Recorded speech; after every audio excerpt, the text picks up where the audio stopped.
Ito yung masipag dating operator, kailangan niya laging malinis yung unit niya. Nakabalik pala tayo ng Bohol, galing Cebu. Kaya ito na, ibababa na rin lang mga pangarga natin ang galing ng Cebu. Masipag nga lang maglinis to bago siya magbababa ng mga pangarga natin. Sira kasi yung forklift, yung tinatawag kong alimasag. Humahaba to, pwede mo paiksian. Ito yung tinatawag ko na telescopic crane. Mahaba tong leg nito, parang giraffe.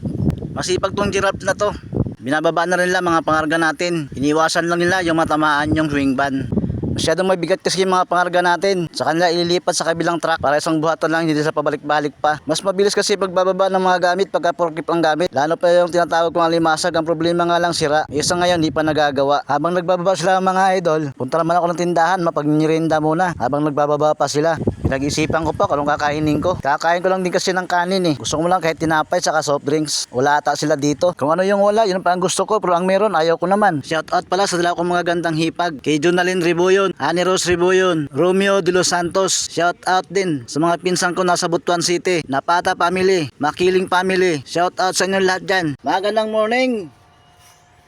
Shout out sa inyo lahat dyan mga idol. Luzon, Visayas, Mindanao mga idol. Biyahirong Pinoy. Magandang morning sa inyo lahat mga idol, Luzon, Visayas, Mindanao. Nandito kami ngayon sa Cebu, pupunta na naman kami ngayon ng Bohol. Ito mga idol, barko, sasakyan namin sa puntang Bohol. Babalik ulit kami ng Bohol mga idol.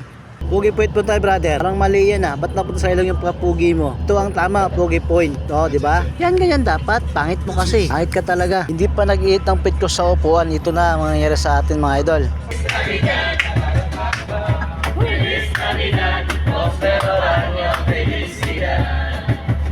I wanna wish you a Merry Christmas. I wanna wish you a Merry Christmas.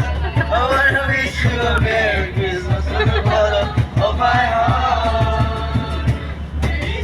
Ang dami nating idol sa loob ng barko mga idol. Kaya ito ngayon, kaway sila ng kaway sa atin. Yes mga idol. Tambay muna tayo mga idol habang wala pang biyahe. Dito sa tindahan ni Miss Magandang Tindirang Smiling Face. Mamaya na mga idol, tambay naman tayo sa litsonan. Dito sa mga kaibigan nating litsonero. Nakasalang na yung 5 litson mga idol. At ito pala yung kaibigan nating litsonero. Si Arnel ang ating kaibigan na litsonero. Malapit na maluto to mga idol. Itong 5 litson na to na pinaiikot nila. Order to sa mga handaan. Kailangan pala patuluin na patapunin yung tubig ng litson. Para sa ganun daw maganda yung luto. Parehas yung pula. Ito lang ganito nagawa ko mga idol. Nanonood lang ako ng mga litson mga pinapaiikot nila. Habang wala pa akong biyahe. Mamaya pipick upin na rin ito. O kailangan pang i-deliver nila. Kailangan lang balutin yung lechon. Kailangan lang pick upin to mamaya. Magandang morning sa inyo mga idol. Araw ng Martes ngayon. Galing kami ng Pier Bohol mga idol. Itong barko na sinakyan namin mga idol. Papunta naman to ng Cebu. Ito naman nakasalubong na yun mga idol. Papunta naman to ng Bohol. Medyo konti nga lang pasero ngayon mga idol. Yung papunta ng Cebu. Kaya malawag ang